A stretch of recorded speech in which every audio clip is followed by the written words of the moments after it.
Kawasan perumahan saya tu memang teruk.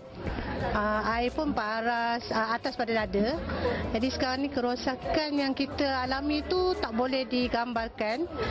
Jadi mana-mana sahabat-sahabat jiran-jiran saya tu tak boleh nak berkata apa-apa sebab kebanyakan 90% barang kita orang memang rosak.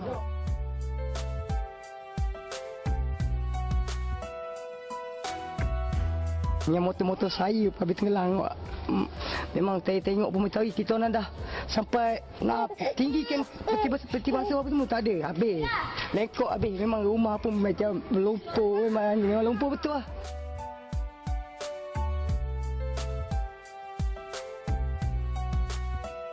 Memang rasa sedih lah dengan keadaan duduk macam ni dengan anak lagi. Sebab akak ada seorang anak OKU yang sentiasa kena pantau. Perasaannya sedih tapi reda lah. Itu memang dah memang kena reda lah. Sebab tu memang dah, sebab semua orang macam gitu kan, bukan kita seorang je. Jadi nak kata sedih tu tak adalah bukan sebab kita seorang. Sebab semua orang yang semua dah musnah kan. Almari 3 bilik pun semua dah musnah kan. Tak ada apalah.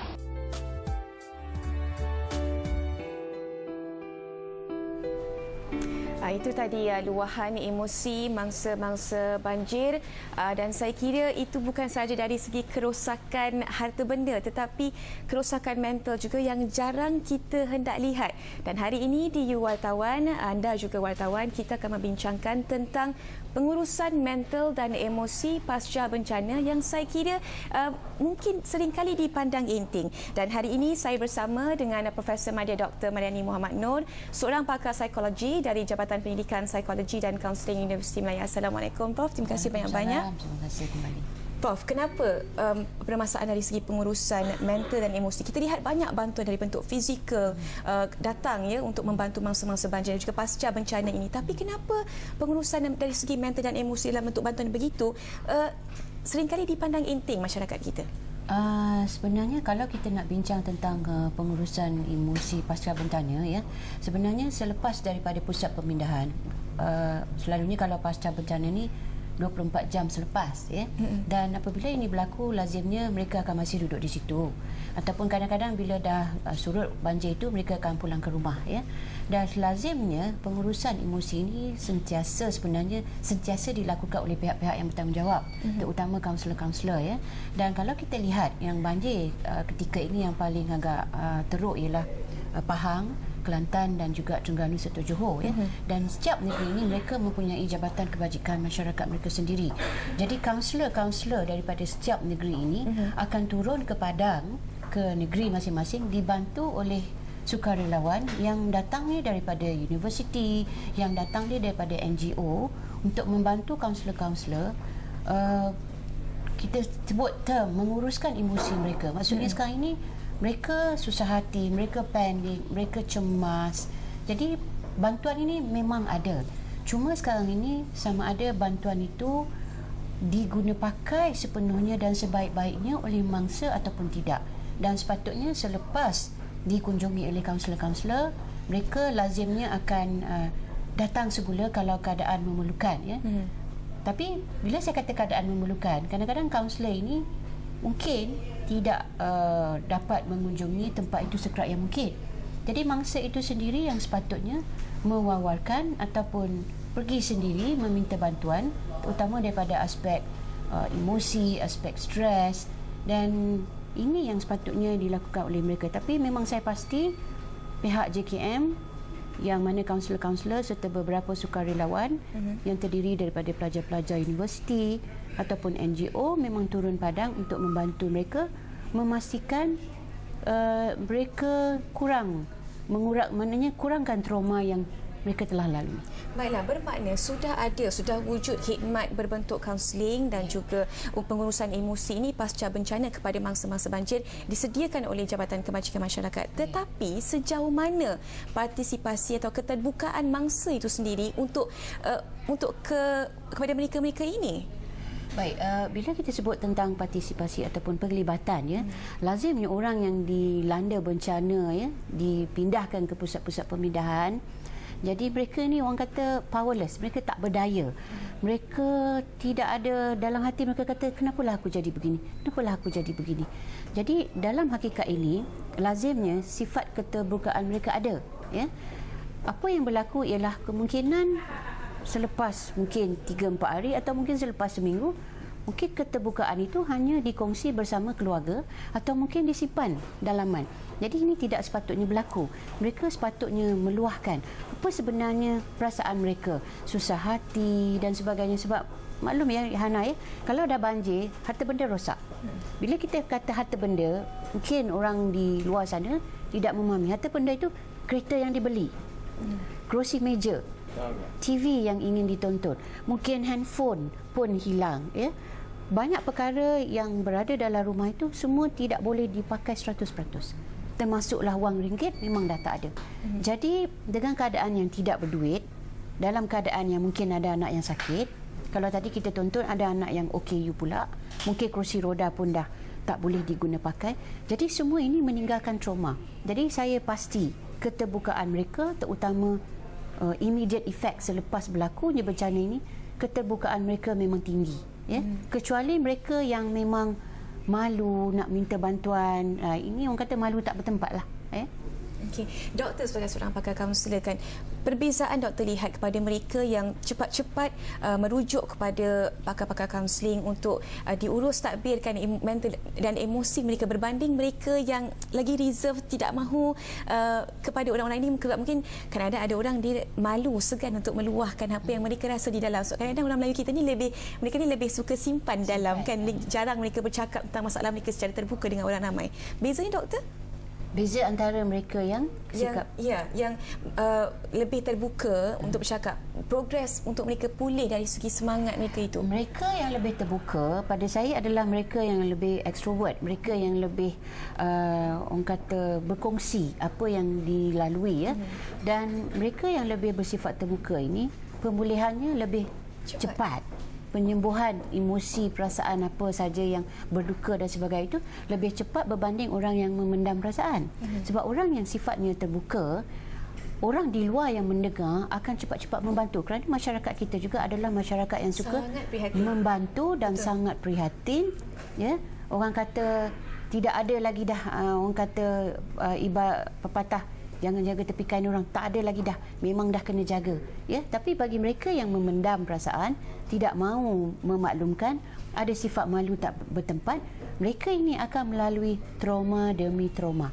Sebab di pusat pemindahan trauma lain, balik ke rumah pula trauma lain. Trauma bagaimana itu Jadi tahap-tahap trauma itu, tahap-tahap trauma ini hingga boleh menyebabkan kemurungan itulah ya. Kerana bila trauma itu dilalui, dia akan memerlukan seseorang untuk berkongsi perasaan. Dia memerlukan seseorang untuk cuba dia membantu menyelesaikan masalah itu. Jadi apabila trauma ini tinggal trauma pada dia, untuk dia tangisi, untuk dia termenung sepanjang hari, tak lalu makan, bagai-bagai. Jadi ini boleh menjejaskan kesihatan dia sendiri.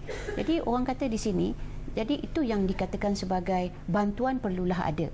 Jadi alhamdulillah setakat ini saya pasti bantuan sentiasa ada daripada pihak Jabatan Kebajikan Masyarakat setiap negeri, yang mana sukarelawan-sukarelawan yang kita tonton tadi sebentar tadi memang ramai, dan sukarelawan-sukarelawan inilah yang membantu sedikit sebanyak memulihkan sedikit trauma awal. Betul, trauma awal perlu kita early intervention itu sangat penting doktor ya. Betul. Baiklah, kita akan berhenti rehat seketika doktor. Kita akan bincang lebih lanjut lagi tentang pengurusan mental dan emosi pasca bencana selepas ini di Wartawan. Jangan ke mana-mana.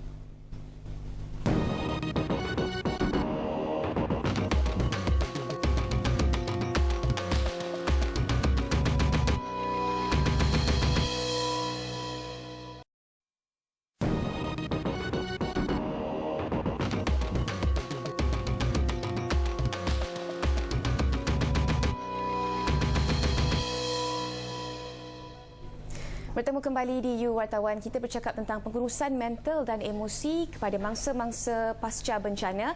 Dan sebelum itu, saya sebenarnya sempat menerima ramah seorang rakan saya yang pernah bekerja dan pernah berkhidmat di Jabatan Psikiatri. Dan ini katanya peringkat-peringkat atau tanda-tanda peringkat-peringkat normal mereka yang pernah mengalami bencana trauma ini. What is the psychological changes that happens in an individual? Okay, yang pertama sekali, kalau kita dapat bencana ataupun berita yang buruk semua, yang pertama sekali kita akan berada dalam state of denial. Iaitu denial ni maksudnya kita macam seboleh-bolehnya tak nak mengakui bahawa berita itu benar. Okay, kita akan, that is the first step, denial. Kemudian selepas tu kita akan timbul perasaan marah. And it's a normal thing. You see, macam contoh macam banjir. Mula-mula semua banjir ke, semua akan berada dalam keadaan panik. Kemudian mereka akan rasa macam marah. Itulah menyalahkanlah apa yang boleh disalahkan. You see, because that is the normal stages. And then yang ketiga, people there is a bargaining process. Bargain tu maksudnya macam people will start macam okay, kalaulah aku tak beli rumah dekat sini, mungkin all this thing will not happen, you know. That is the bargaining step. And then people will get depressed after that. Okay, masa tu mulalah datang perasaan sedih, perasaan murung, dan akhir sekali barulah acceptance phase. You see, barulah mereka akan terima hakikat, oh, benda ni dah terjadi dan we have to face it. Itu tadi peringkat-peringkat normal bagi mereka yang ditimpa bencana. Jadi kalau mereka tidak identify peringkat-peringkat ini secepat mungkin, apakah sebenarnya efek pada jangka masa akan datang? Kalau kita dapat kenal pasti peringkat-peringkat yang daripada awal sampai akhir tadi, iaitu peringkat penafian hinggalah kepada peringkat penerimaan tadi, saya pasti setiap masalah yang dilalui pada setiap peringkat itu dapat diselesaikan dan dapatlah dielakkan peringkat-peringkat seterusnya. Kerana apabila peringkat penafian itu tidak dibuat intervensi yang khusus, jadi peringkat marah itu akan timbul. Itu yang kadang-kadang menyebabkan orang-orang yang orang kata mangsa banjir ni, kadang-kadang kita nak bagi makanan tapi dia marah, kita nak tolong angkatkan anak dia tapi marah. Jadi sebenarnya kita patut memahami, jangan kita pula sebagai sukarelawan sama-sama marah, aku tolong dah nasib baik, ya. Jadi ini tidak sepatutnya berlaku. Jadi apabila setiap peringkat itu dapat diatasi ataupun dikenal pasti lebih awal, saya pasti di luar sana kaunselor-kaunselor yang ada kepakaran yang tinggi dapat mengenal pasti apakah alternatif laluan penyelesaian untuk menyelesaikan masalah mereka di setiap peringkat itu, dan untuk itu dapatlah diatasi pula peringkat seterusnya untuk mengelakkan keburukan ataupun untuk mengelakkan trauma itu daripada berlarutan sepanjang masa, berpanjangan dan kemungkinan sampai mungkin tak berbulan-bulan, bertahun-tahun. Cakap pasal tempoh tu kan, berapa lama sebenarnya tempoh orang yang normal apabila mereka menghadapi musibah ini untuk mereka lepasi semua peringkat-peringkat emosi ini? Berapa lama kalau normal? Dia bergantung kepada apa penyelesaian yang telah dibuat, ya. Bila trauma, maksudnya trauma ini banyak sebab, ya. Trauma disebabkan kehilangan harta benda. Trauma disebabkan hilang orang yang disayangi. Trauma disebabkan oleh diri sendiri mungkin tak terurus. Jadi peringkat-peringkat itu tempoh bergantung kepada keperluan-keperluan yang telah kekurangan itu dapat diatasi. Kalau keperluan harta benda itu dalam masa sebulan semua dah cukup lengkap, dalam masa sebulan dia boleh atasi kemurungannya disebabkan oleh kereta tak ada, handphone tak ada, segala-galanya tak ada, ia boleh orang kata penyembuhan itu akan berlaku dalam dari peringkat harta benda. Kalau kehilangan orang tersayang, berapa lama tu? Dia kalau normal untuk orang normal macam kita. Kalau normal itu yang saya kata tadi, Hana, ya, bergantung kepada sehingga bila keperluan dalam isi rumah tangga itu dapat dilengkapkan. Kalau dalam masa seminggu semua telah ada balik pada keadaan normal, mereka boleh melakukan aktiviti rutin normal. Dan bila dah boleh lakukan aktiviti rutin normal, bermakna trauma itu dah berkurangan. Masalah kita sekarang ialah untuk membeli barangan itu kita faham, ya, memerlukan kewangan. Jadi kita tak boleh beli segala-galanya dalam masa 1 minggu. Dan tak boleh claim insurans pula tak sebab boleh, bencana betul, alam sungguh. kan. Jadi kalau trauma yang kehilangan seseorang itu, ini memakan masa yang agak lama. Kerana kehilangan seseorang yang disayangi terutamanya, tidak makan minggu, tidak makan bulan, ia makan tahun. Betul. Dan boleh dipercepatkan, hilangkan ataupun kurangkan trauma itu apabila dia sendiri secara sukarela berjumpa dengan kaunselor dan berkongsi dengan individu lain. Tak ada orang yang kehilangan orang yang disayangi memendamkan, orang kata mendiamkan diri, duduk seorang-seorang, mungkin dia kata leave me alone.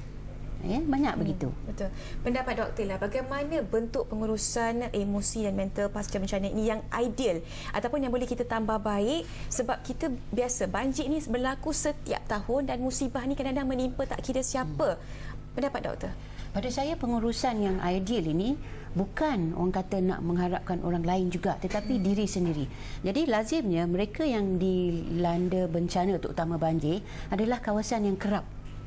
Dan semestinya orang yang sentiasa melaluinya mesti telah buat jangkaan, dan daripada jangkaan inilah persediaan mental, persediaan fizikal dan persediaan emosi sepatutnya telah ada, supaya bila berlaku saja bencana itu dia dah orang kata tak ada kejutan, orang kata tak adalah katakan teruknya. Jadi terutama kalau mereka yang contohnya di Kelantan, Terengganu dan Johor ni faham, lazimnya memang sentiasa berlaku. Jadi persediaan awal mesti ada. Okey, dari segi pihak berwajib pula, sebab kadang-kadang tadi kata banjir untuk tahun ni tak dijangka langsung dia punya skil dahsyat itu kan. Sampaikan kalau kita lihat pusat pemindahan pun ada banyak. Jadi bagaimana sukarela ini dapat kita kumpulkan dalam jangka masa yang terdekat untuk kita hulurkan bantuan dalam bentuk kaunseling ini? Di Malaysia kita ada banyak NGO dan kita ada banyak universiti, dan saya pasti dari universiti itu sendiri banyak sukarelawan yang terdiri daripada anak-anak muda kita, yang terdiri daripada belia-belia yang dinamik, energetik. Jadi mereka lah yang akan menjadi sukarelawan yang bila kita panggil dia akan turun. NGO begitu juga, ramai banyak NGO yang kita tahu seperti Hana sebut tadi, masyarakat kita adalah masyarakat yang terlalu prihatin.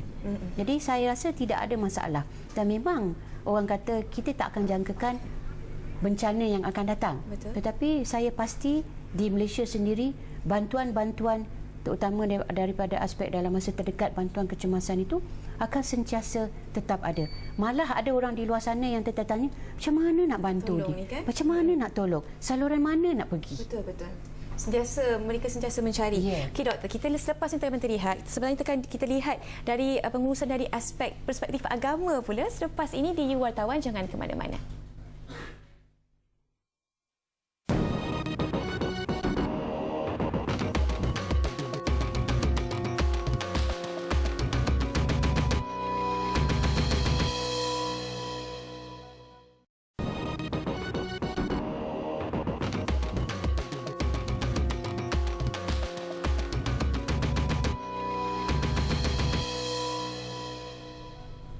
Bertemu kembali di You Wartawan. Kita berbincang tentang pengurusan mental dan emosi pasca bencana, dan kita nak lihat pula dari perspektif agama. Dan di talian sekarang ini saya bersama dengan Imam Muda Azhar. Assalamualaikum. Waalaikumsalam warahmatullahi. Apa khabar? Sihat? Alhamdulillah. Baiklah. Okey, Imam Muda Azhar, dari segi pengurusan mental dan emosi ini dari perspektif agama, bagaimana anda lihat, adakah ada bentuk-bentuk amalan khusus bagi mereka yang telah ditimpa musibah, dan bagaimana pula peranan-peranan ahli-ahli agama dalam membantu mangsa-mangsa banjir ini? InsyaAllah, bila kita sebut tentang musibah ni, ialah satu benda yang agak menduga citakan kita kan. Cuma saya nak jelaskan dulu, disebut tentang musibah ni ini terbahagi kepada tiga. Yang pertama sekali disebut sebagai bala. Bala ni satu bentuk yang mana ujian ataupun kepayahan yang Allah berikan kepada orang-orang yang sentiasa melakukan dosa kan. Sebab itulah mungkin barangkali ini jadi satu muhasabah untuk kita timbal balik, adakah kita ni antara orang yang berdosa ataupun tidak. Satu. Yang kedua disebut sebagai kafarah. Kafarah ini adalah satu kepayahan yang Allah berikan kepada orang yang tidak berdosa, tetapi barangkali ada dosa-dosa yang sebelum ini, sebagai satu bentuk penyucian kan. Dan yang ketiga ibtila'. Ibtila' ni adalah diberikan kepada seseorang itu kepayahan untuk meningkatkan lagi kedudukannya kepada Allah. Ini khususnya kepada para Nabi dan Rasul. Okey, baik. Di sini kita dapat lihat antara sentuhan emosi kita yang paling utama sekali adalah kesabaran. Itulah nasihat yang paling popular dan relate dengan apa yang berlaku sekarang. Sabar kan. Jadi di situ kita dapat lihat betapa indahnya kesabaran. Orang yang beriman asas keutamaan imannya adalah sabar. Seperti disebut, as-sabru minal iman. Sabar itu separuh daripada iman kita. Kalau tidak ada hilang dah sabar kita tu, maknanya iman kita dah cacat. Jadi kesabaran kita tu adalah dengan cara kita meletakkan perkara yang positif di hadapan, ataupun dalam istilah kita sebut husnuzan, bersangka baik. Itu orang-orang beriman ni, bila mana diberikan kepadanya kesenangan dan kepayahan, akan dikembalikan semula kepada Allah. Sebagai contoh, diberikan ia dengan kesenangan, dengan kekayaan, dengan kesenangan, dengan kesihatan, ia menyangka ini adalah daripada Allah dan dia tak takabur, dikembalikan juga kepada Allah, kan?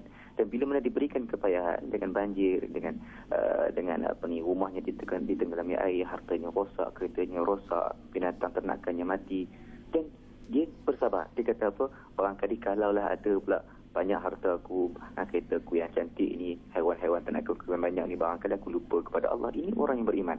Apa, anything happen for good reason. Apa benda yang berlaku pun dia sentiasa bersangka baik. Itu baik, satu yang pertama. Bila di sini dah lepas, yang pertama dia dah lepas, okay? Maknanya dia akan nampak semakin cantik dia punya perjalanan pemikiran emosi dia tu, insya-Allah.